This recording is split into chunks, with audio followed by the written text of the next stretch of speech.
ভারত প্রথম প্লেন তৈরি করেছিল আজ থেকে ৭৫ বছর আগে। HT-2 বা হিন্দুস্তান ট্রেনার 2 হল ভারতের প্রথম এরোপ্লেন। ১৯৫১ সালে স্বাধীনতার মাত্র ৩ বছর পর সম্পূর্ণ নিজস্ব ডিজাইনে তৈরি বিমান আকাশে ওড়ায় হাল। আজ ২০২৫-২৬ সালে এসে আমরা দেখতে পাই ফেসবুকে পড়শি দেশের কোনো ব্যক্তি মোটর সাইকেলের ইঞ্জিন দিয়ে এরোপ্লেন বানাচ্ছে। এসব ২ টাকার খবরকে আবার সে দেশের প্রথম সারির নিউজ চ্যানেল কভার করে। থাম্বনেলে আগুন ঝরানো লাইন দেখলে মনে হবে কালকেই ভারতের ওপর হামলা করবে। ভারতের তেজাস যুদ্ধবিমান নিয়ে কত কিছুই না বলে। এই যে ভালো করে দেখুন, ১৯৫১ সালের ৫ই আগস্ট স্বাধীনতার ৩.৫ বছর পর এই প্রোডাক্ট তৈরি করে হাল বা হিন্দুস্তান অ্যারোনটিক্স লিমিটেড।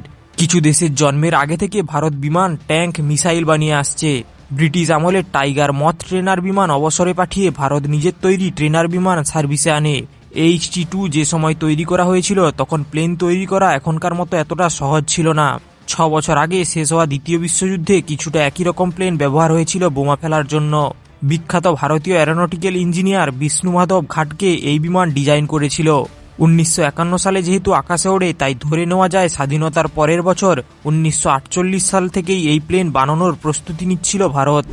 ২ সিট বিশিষ্ট হিন্দুস্তান ট্রেনার ছিল লম্বায় ২৪ ফুট ৮ ইঞ্চি, ডানার সাইজ ছিল ১৬ মিটার স্কোয়ার। ব্রিটিশ ব্ল্যাকবার্ন এয়ারক্রাফটের তৈরি একটি ৪ সিলিন্ডার ইনলাইন ইঞ্জিন ব্যবহার করা হতো বিমানটিতে। ১৪,০০০ ফুট ওপর দিয়ে ম্যাক্সিমাম ২১০ কিলোমিটার প্রতি ঘন্টা গতিতে উড়তে পারত। সর্বমোট ১৭২টি HT-2 তৈরি করা হয়েছিল। ভারতীয় নৌবাহিনী ও বিমান বাহিনী প্রশিক্ষণের কাছে ব্যবহার করত। যেহেতু এটি সম্পূর্ণ মিলিটারি বিমান ছিল না, তাই কিছু ইন্ডিয়ান ফ্লাইং স্কুল ট্রেনিংয়ের জন্য ব্যবহার করেছিল। তবে এগুলো ছিল ডোমেস্টিক ইউজ। ভারতের প্রথম প্লেন বিদেশেও বিক্রি করেছিল হাল। ১২টি ট্রেনার ঘানার বিমান বাহিনী কিনেছিল ভারত থেকে।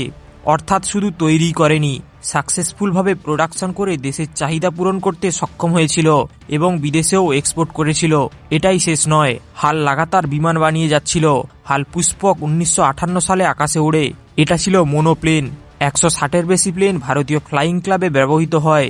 ২টি পুষ্পক বিমান মালয়েশিয়াকে গিফট করা হয়, যেগুলো আবার পরবর্তীতে যুক্তরাজ্যের প্রাইভেট মালিকানায় চলে যায়। অর্থাৎ কোয়ালিটি এবং প্রোডাকশন সবকিছুতেই ছিল টপ নচ।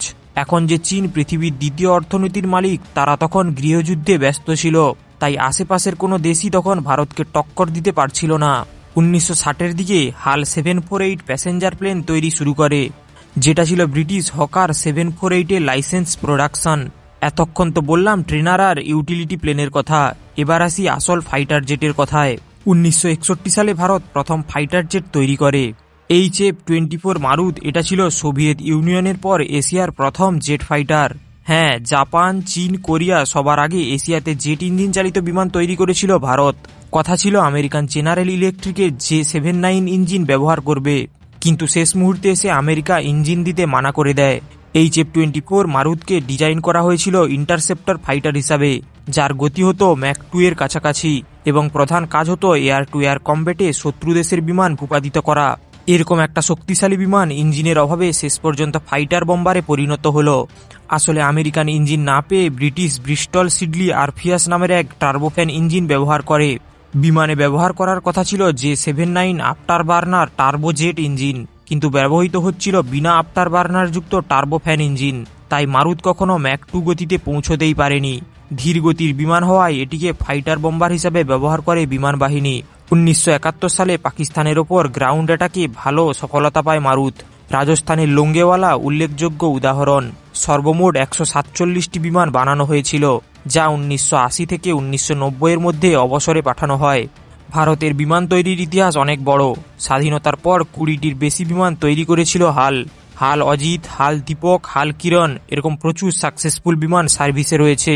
অন্য কোনো দিন আরও বিমান নিয়ে কথা বলবো। আজকের মতো এতটাই। যদি ভিডিওটি আপনার ভালো লাগে তাহলে সাবস্ক্রাইব করতে ভুলবেন না। ধন্যবাদ।